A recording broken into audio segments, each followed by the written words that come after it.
I've said before that the world is changing in ways that will disadvantage small open economies like Singapore. Some had previously questioned this assessment, but the recent Liberation Day announcement by the US leaves no room for doubt. It marks a seismic change in the global order. The era of rules-based globalization and free trade is over.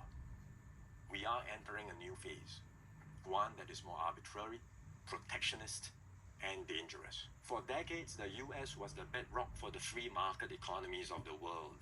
It championed free trade and led efforts to build a multilateral trading system, anchored by clear rules and norms, where countries could achieve win-win benefits through trade.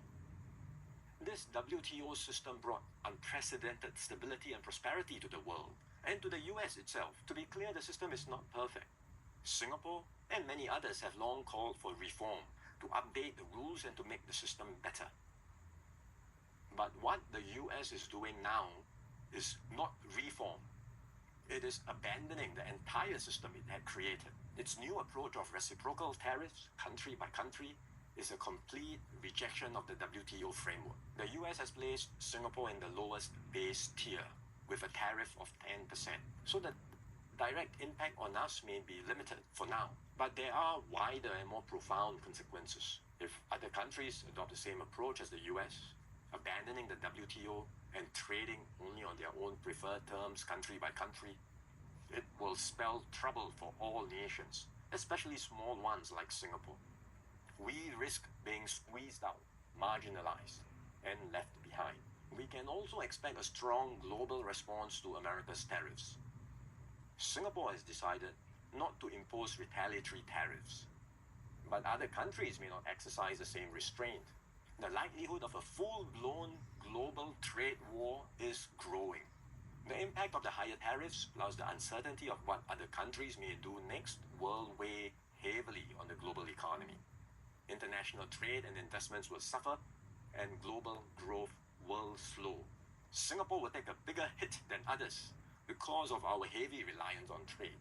The last time the world experienced something like this was in the 1930s. Trade wars escalated into armed conflict and eventually the Second World War. No one can say how the current situation will unfold in the coming months or years. But we must be clear-eyed about the dangers that are building up in the world. Global institutions are getting weaker. International norms are eroding. More and more countries will act based on narrow self-interest and use force or pressure to get their way. This is the harsh reality of our world today. We will stay vigilant. We will build up our capabilities. We will strengthen our network of partnerships with like-minded countries. We are more ready than many other countries with our reserves, our cohesion, and our resolve. But we must brace ourselves for more shocks to come. The global calm and stability we once knew will not return anytime soon. We cannot expect that the rules which protected small states will still hold. I'm sharing this with you so that we can all be mentally prepared, so that we will not be caught off guard. Let us not be lulled into complacency. The risks are real and the stakes are high. The road ahead will be harder. But if we stay resolute and united, Singapore will continue to hold its own in this troubled world.